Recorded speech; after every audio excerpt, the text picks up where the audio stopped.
ജീവിതത്തിൽ പലപ്പോഴും നാം ആഗ്രഹിച്ച കാര്യങ്ങൾ വൈകുമ്പോൾ, അല്ലെങ്കിൽ പ്രാർത്ഥനകൾക്ക് പെട്ടെന്ന് മറുപടി ലഭിക്കാതെ വരുമ്പോൾ നാം നിരാശരാകാറുണ്ട്.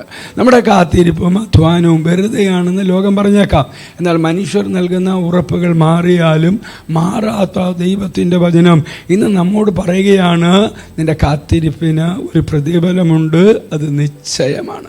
ദൈവവചനം ഇപ്രകാരം പറയുന്നു, നന്മ ചെയ്യുന്നതിൽ നാം അടുത്തു പോകരുത്. തളർന്നു പോകാതിരുന്നാൽ തക്ക സമയത്ത് നാം കൊയ്യും. ഗലാത്യ ലേഖനം 6:9 ബൈബിളിലെ അബ്രഹാമിൻ്റെയും സാറായുടെയും ജീവിതം ഇതിന് വലിയൊരു ഉദാഹരണമാണ്. ഒരു മകന് വേണ്ടി അവർ വർഷങ്ങളോളം കാത്തിരുന്നു. പ്രകൃതി നിയമങ്ങൾ അനുസരിച്ച് അവരുടെ പ്രത്യാശയ്ക്ക് മങ്ങലേറ്റ കാലമായിരുന്നു അത്.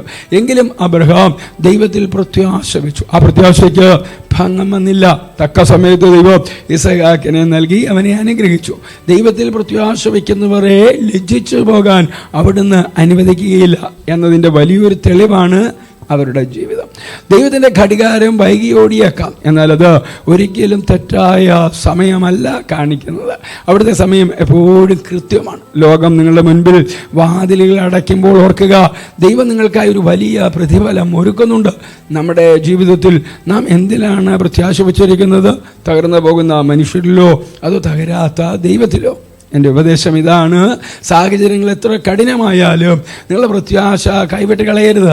നിങ്ങൾ ദൈവത്തിനായി കണ്ണുനീരോടെ വിതച്ചതൊന്നും വെറുതെയാവുകയില്ല. സ്വർഗം നിങ്ങളുടെ പ്രാർത്ഥനകളും അധ്വാനവും കാണുന്നുണ്ട്. മനുഷ്യർ നിങ്ങളുടെ നന്മകളെ മറന്നാലും ദൈവം അത് മറക്കില്ല. ദൈവത്തിൽ പ്രത്യാശയോടെ കാത്തിരിക്കുക. കർത്താവ് നിങ്ങൾക്ക് നൽകാൻ പോകുന്ന പ്രതിഫലം വലിയതായിരിക്കും. ക്രിസ്തുയേശുവിലൂടെ നിത്യതയ്ക്ക് ഉതകുന്ന ഒരു നല്ല ദിവസം ആശംസിക്കും.